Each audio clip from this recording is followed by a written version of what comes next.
Assalamualaikum warahmatullahi wabarakatuh. Kami dari kelompok PKWU akan mengobservasi di tempat Bapak Kasim yang memiliki empang. Oke, ikutin keseruannya ya. Sama ahlinya aja sekalian.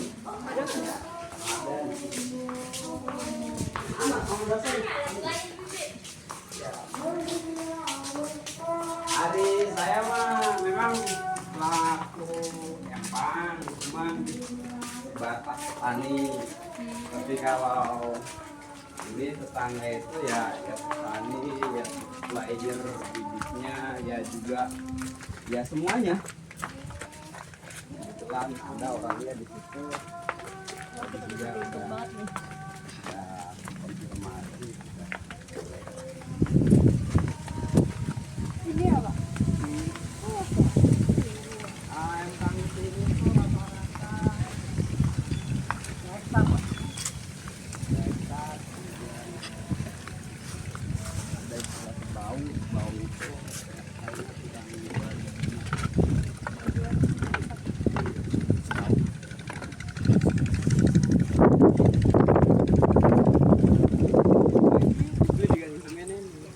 Terus biasanya kalau Bapak ini ngasih pakan ikannya tuh pakan ikan kimia atau bagaimana? Pabrikan. Oh iya, pabrikan. Pakan pabrikan. Contohnya ini nih, ada yang di dalam pupuk. Ini kan untuk benih nih, pakan benih. Tapi yang ukurannya agak gede. Kalau untuk bener-bener yang larva, istilah kita di benihnya tuh, ukurannya bener-bener kayak tepung. Oh, begitu ya. Baik-baik.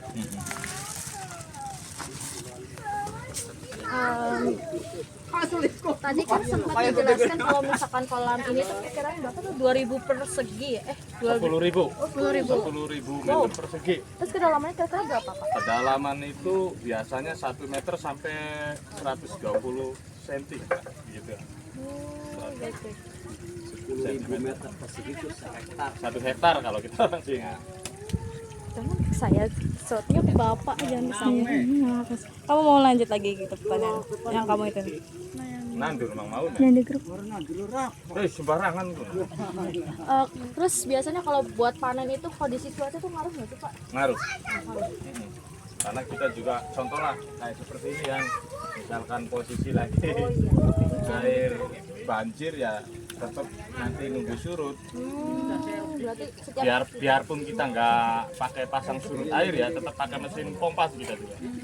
Mesin diesel lah istilah kita orang sini yang bisa. contohnya kayak yang di sana yang lagi bunyi itu. Oh, itu. Berarti asal air ini tuh dari air diesel gitu ya? Ya. Kalau kita untuk inletnya dari sana, kalau kita outletnya dari sini, pembuangannya. Oh iya. Kalau kita air masuknya dari sana.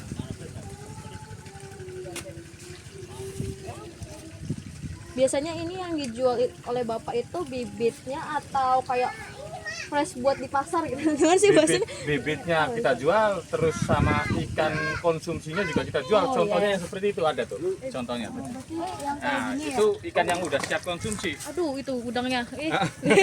Ada udang juga Bapak berarti? Ada, karena kita di sini juga polikultur tanamnya tuh, nggak hanya nila aja. Jadi ada udang faname. Ya untuk kita di sini komoditasnya itu ya faname sama nila udah. Oh, cuma dulu. Karena dulu sebelum kita nanam nila, ini kan pada nanam bandeng. Oh iya. Karena siklusnya terlalu lama, jadi kita beralih ke nila yang siklusnya cepat lah. Perkiraan berapa dari nanam benih sampai Dari ukuran, kalau menurut saya kan ukuran segini itu dari ukuran 3 sampai 5 cm itu. Untuk sampai menjelang panen itu kisaran 90 hari atau 3 bulan bisa panen, sedangkan di bandeng kan nggak bisa kayak gitu. baik-baik? Ini kan dijual ya, Pak ya? Nah, Bapak tuh kayak nentuin harganya tuh gimana tuh? Dari ukuran Pasaran atau sentinya. gimana? Oh, dari ukuran, Dari ukuran sentinya. Udah ngikutin harga pasar atau Enggak, gimana? kalau kita di penjualan benih kayak gini di apa ikutnya di ukuran sentinya.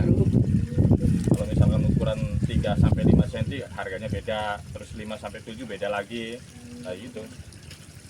Beda sama nilai konsumsi. Kalau kayak di sini nilai konsumsi tetap misalkan nilai hitam di harga contoh kayak sekarang 21.000 semua udah. Biarpun pakai benih apa aja tetap sama, harganya segitu. Resiko apa aja yang pernah Bapak alamin pas selama ini? Ya, Budidaya yang ikan. sekarang aja yang jelas udah banjir. Iya, Yang pertama Cuaca banjir, ini. yang udah kelihatan aja lah Iya. banjir. Itu Terus yang sering terjadi mah sebenarnya mah penyakit sih ke ikannya tuh. penyakit apa itu?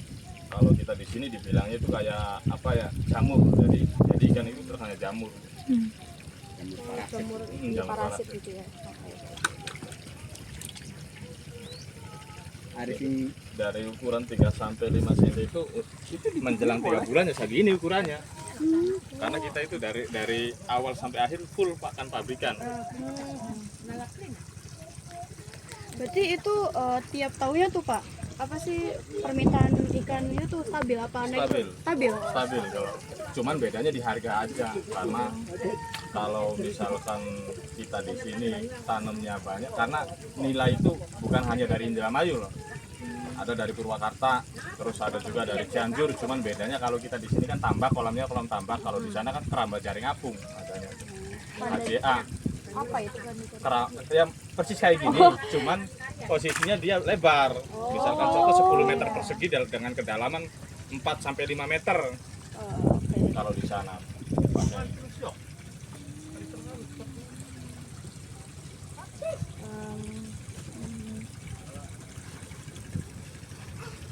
Menurut Bapak, peluang usaha ini tuh kedepannya bakal kayak gimana ya? Apakah akan menjadi kenaikan gitu atau gimana?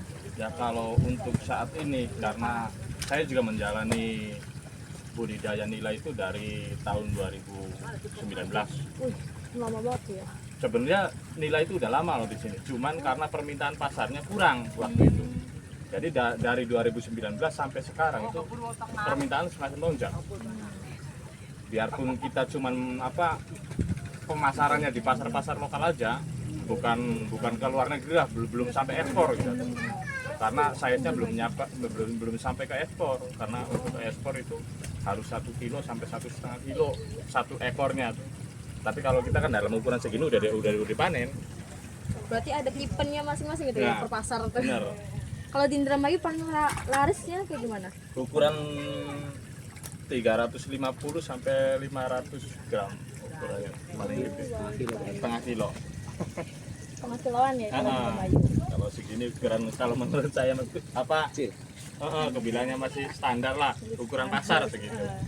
Kalau orang sini. Jair 2 nih. Pak, Bapak tuh apa sih tiap kali panen itu tuh Bapak tuh dapetin berapa kilogram?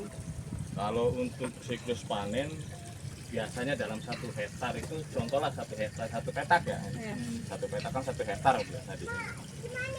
Dari tanam 4 sampai 50 ribu itu kita panen di kisaran 8 sampai 9 ton per siklus. Nah itu dijualnya kemana tuh Pak? Apakah Ada pengepulnya sendiri karena bukan kita masarin sendiri, ada yang datang untuk jadi bukan membeli. kita yang ini? Gitu, Ah, berarti benar. bukan kita yang Kakak yang datang gitu. Banyak yang datang sebenarnya. Ya kembali lagi kalau tengkulak ya adu harga lah. Oh, iya sih. Ada yang harga segini, ada yang harga segini. Kembali lagi ke kitanya mau jual kemana.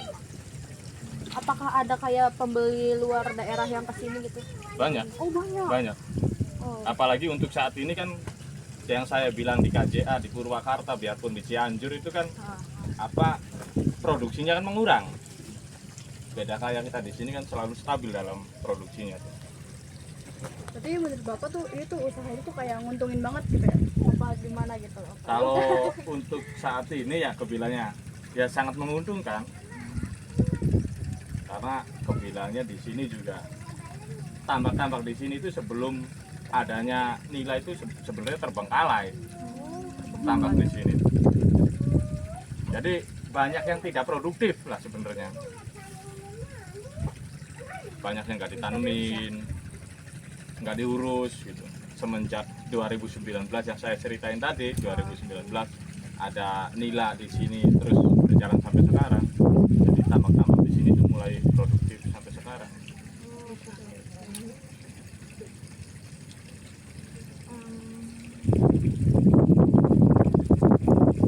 Awalnya dulu sawah ya Pak ya?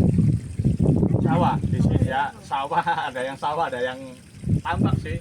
Soalnya kita juga berdampingan sih. Di sana itu tadi kan lewatin sawah-sawah gitu.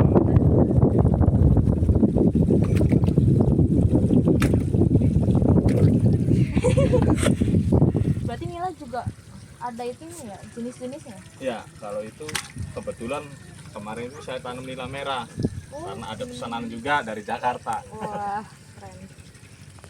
Nila merah. Ada 2 petak sih juga di sini, sama satu lagi lokasinya agak jauh sih. Jadi bingung mau ke sana juga. Ya, oh di sini aja gitu. Mau warma cuman enggak. Kalau Apa tadi kamu orang lagi ngejelasin nah, tadi? ini kan bisa sebesar ini tuh butuh berapa bulan gitu? 3 bulan. Tadi Ya, kan udah 90 hari tadi dijelasin 3 bulan. dari ukuran tebar benih segitu.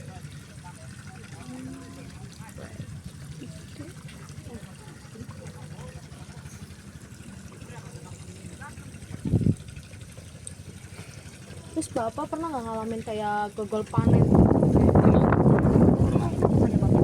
Jadi salinitas terlalu tinggi, jadi kadar airnya terlalu tinggi. Karena nilai itu kan dari salinitas 0 sampai salinitas ke 25 pph-nya itu. Kalau misalkan salinitasnya itu. Kalau misalkan lebih dari 25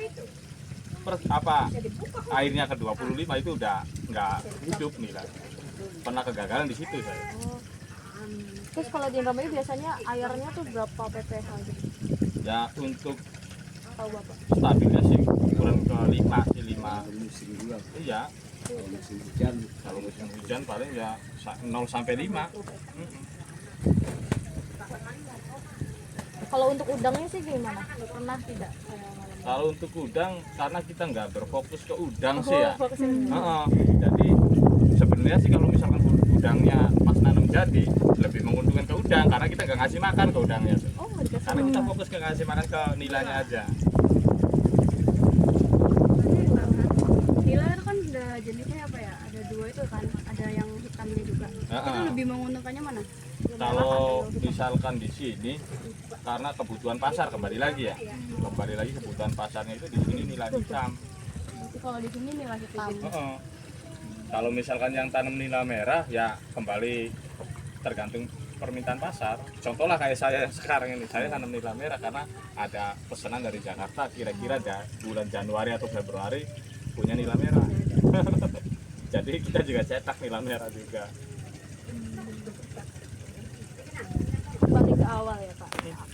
Bapak tuh apa gitu alasannya buat kayak milih usaha ini gitu? Yang namanya kita pembudidaya ya. Jadi kembali lagi teman ke teman maksudnya mah. Dari kita tanam bandeng sama dulu kan udangnya udang windu. Windu tuh yang Bago yang hitam, kalau itu kan putih, hitam ada lagi kan yang hitam. oh iya tahu. Satu siklusnya terlalu lama, kedua kali banyak apa ya? Sekian dari kami. Udah, gitu udah. Bye bye. Udah. Selamat masuk.